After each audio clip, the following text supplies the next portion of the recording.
You're supposed to hate Harry and Meghan again today because the house that the late Queen, gifted them, and upon which Harry spent £2.3 million of his own money, has now been confiscated by King Charles.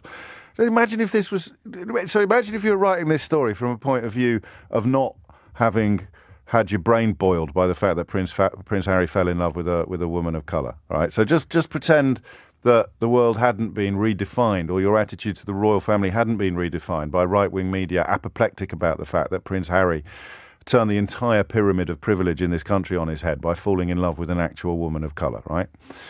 So, and King Charles was currently much more under attack than his sons, okay? Because he used to be very much under attack for the appalling way in which his late wife and Prince Harry's mum was treated, and indeed the way in which the now Queen was insinuated into public life, having her reputation completely rehabilitated thanks to collusion with newspapers, which was, I think seeing her sit down for a meal with Jeremy Clarkson shortly before Jeremy Clarkson wrote that article about Meghan Markle, which reports today suggest might see him deemed surplus to requirements over at ITV, tells you everything you need to know about the nature of those relationships and those quid pro quos.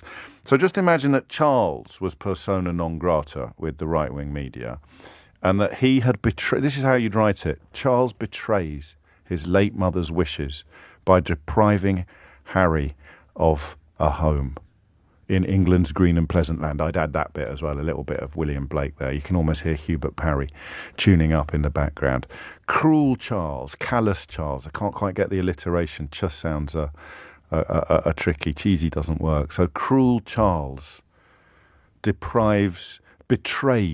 Cruel Charles betrays late Queen's wishes by stealing Harry's home.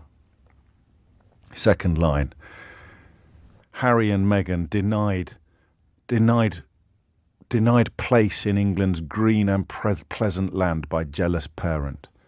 You see how it would work? Because the Queen gave them a house and he's taken it away. So betraying the late Queen's wishes. That is how Churlish Charles, thank you.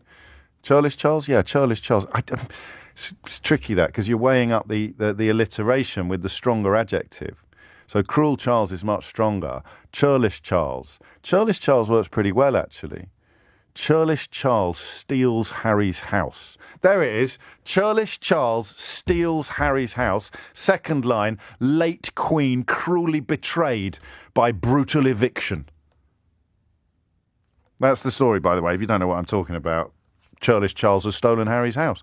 The late Queen wanted him to have it. He spent 2.3 million quid tarting it up, and money he repaid actually to the public purse after stepping down from royal duties.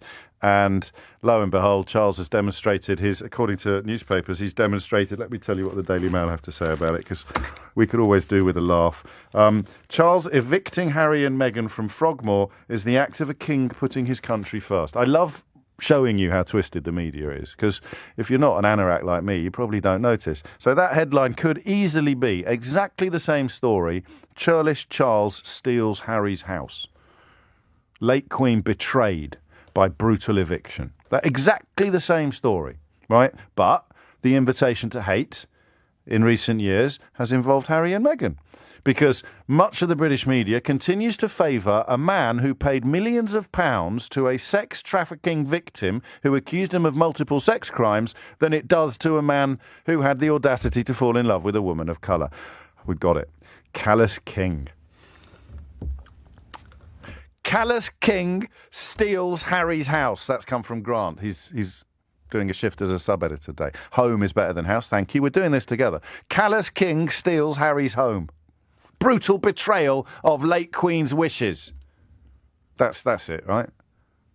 Callous King steals Harry's home. Brutal betrayal of late Queen's wishes. And then you'd have people like Amanda Platel writing articles about how terrible he's trampling upon the grave of his beloved mother. It's so awful. It's just pathetic.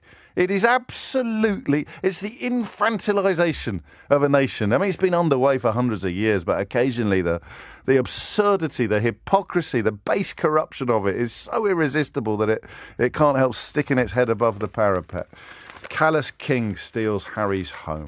There it is. So, sorry, that was just a little diversion into who the invitation to hate is being issued to. Who are we supposed to hate today, Keith? Harry and Meghan again, James. Okay, thank you. Welcome back to Meghan and Harry Tales, the channel where we uncover the untold truths behind the headlines. Today we dive into the shocking story of King Charles evicting Prince Harry and Meghan Markle from their cherished home, Frogmore Cottage, a home that was gifted to them by the late Queen herself. Yes, you heard it right.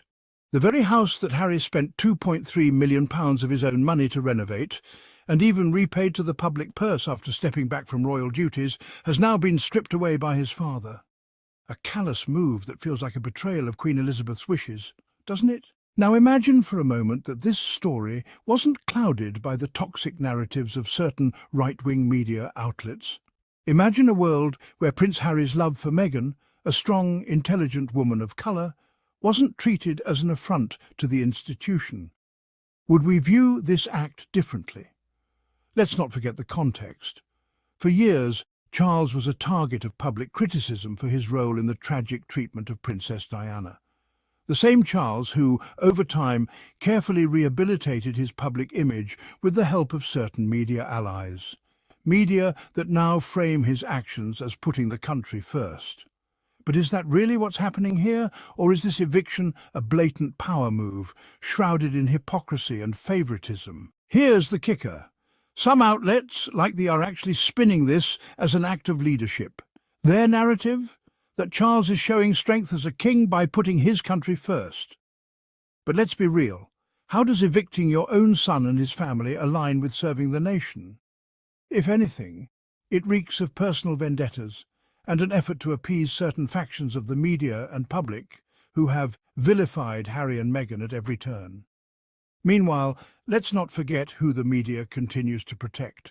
A man accused of heinous crimes who paid millions to settle with a victim of sex trafficking, and yet Harry, the prince who dared to marry for love, remains the primary target of their disdain. Truly, the hypocrisy is astounding. So what's the bigger picture here? Is this about punishing Harry and Meghan for daring to carve out their own path? Or is it part of a broader effort to rewrite history? One where the late Queen's legacy of generosity is overshadowed by the callousness of her successor. Whatever the case, one thing is clear. This story isn't just about a house. It's about power, perception, and the lengths to which the monarchy will go to maintain control of its narrative. And as always, Harry and Meghan remain at the centre of the storm. Thank you for tuning in to Meghan and Harry Tales. Don't forget to like, share, and subscribe for more deep dives into the stories that matter. Until next time, stay curious and question.